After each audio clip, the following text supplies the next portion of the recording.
felt most important to show in this work, that the farmer woman... An intergenerational, international and interdisciplinary exhibition in what the organisers present as a nuanced counter-narrative to women's representation in the media space. I am very passionate about seeing women of the African diaspora, women artists from 26 countries in this context, presented in New York, presented in Chelsea, and presented with the opportunity to tell their stories in unique and different ways.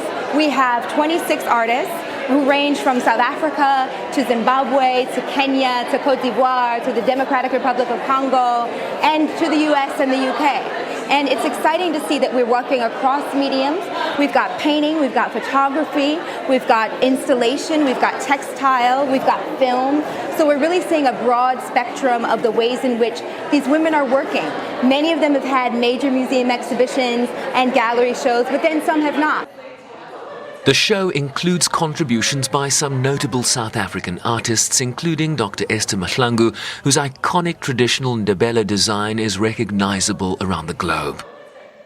Nandipa Mtambo's thought-provoking imagery around traditional gender roles, or Zanele Maholi's abstract interpretation of the struggles during the COVID-19 pandemic. So I'm so glad that you asked me about this one because, as you know, Zanele Maholi is the convener of the Mbokodo Awards that recognizes women in the arts, part of the host committee of this exhibition. I wanted to be a part of it. I wanted my voice and my stamp to be on it. Why? Because I feel that future generations should really be bequeathed something that is better than what we've been experiencing.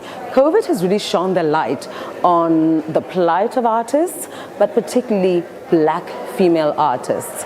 And I'll be damned if the future is going to be the same as what today looks like. An effort to recognize and elevate awareness of the transformative power of black women's art in social justice movements and among the final acts for the outgoing head of UN Women.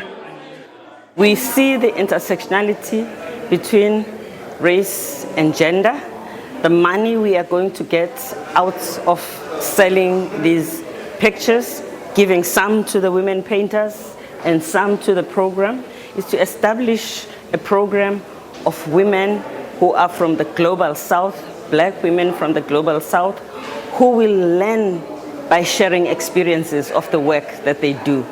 So that a woman in Qwaqwa will collaborate with a woman in Atlanta. A woman in Las Vegas will work with a woman in DRC. This is a moment of learning from each other and making sure that we validate our experiences. The exhibition at the Agora Gallery in New York runs through July 31st. We are absolutely reaching out in the generation equality way. We are also regarding these artists as artists for generation equality, because we are not ending with just the ones that have given us their paintings today.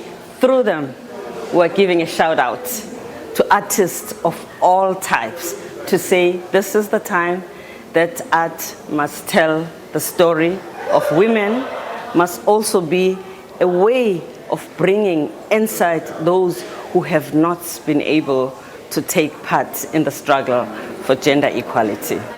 The works of art can be accessed through the online platform artsy.net and is open for auction bids through July the 30th. Sherwin Brycebees, SABC News, New York.